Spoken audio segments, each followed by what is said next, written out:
what does the fall look like for people?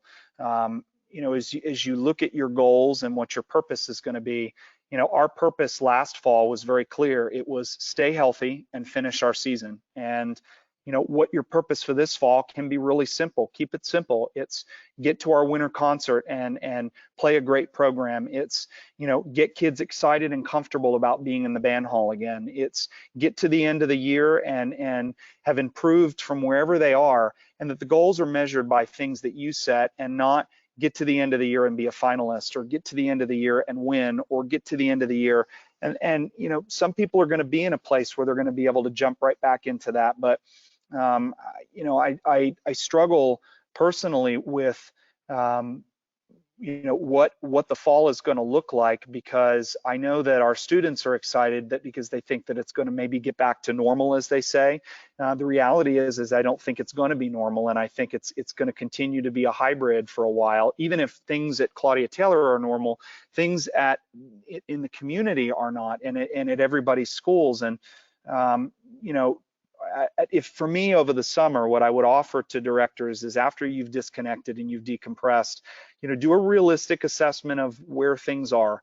At some point, like I said, the Hurricane Sandy hit New Jersey, and my family had to go up to the Jersey Shore Seaside Boardwalk and see that the boardwalk was in shambles, and we had to see that houses had been destroyed. And fortunately, we were lucky, but our neighbors were not. And so you celebrate that we were lucky, but you feel sadness that your neighbors are struggling. And so you go into the mode of being supportive. How can we help?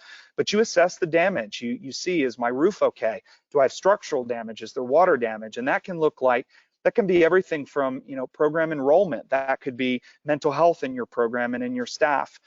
Could be are we okay playing wise? Rhythmically, do the kids count okay? Or do they know how to make great sounds? And I think for most people, rebuilding the sense of family, and at least that's how we started, it was just getting kids comfortable being around each other again. But taking assessment of where things are, not because you want to get overwhelmed, but because you just make that list. And sometimes I think being able to look at the list and boil it down to, I can handle this, I can manage this problem, and we're going to tackle this one, in October, and we're going to do the best we can, and we're going to tackle this by December. And you constantly reassess, because it's not about an external goal, it's about taking care of your flock and taking care of your program, and doing that at whatever pace you feel emotionally comfortable at.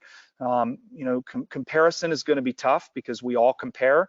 We compare ourselves, we compare our students, we compare ensembles, we compare repetitions of performances, and I'm not saying not to do that, as much as I'm saying if you can take the surprise elements away.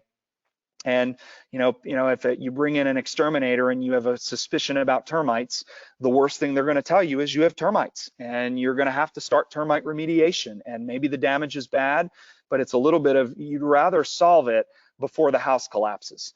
So I just encourage people, little bits as you feel comfortable, to really take stock in your middle schools, take stock in the sections, take stock in the kids, and maybe it's surveys, maybe it's conversations.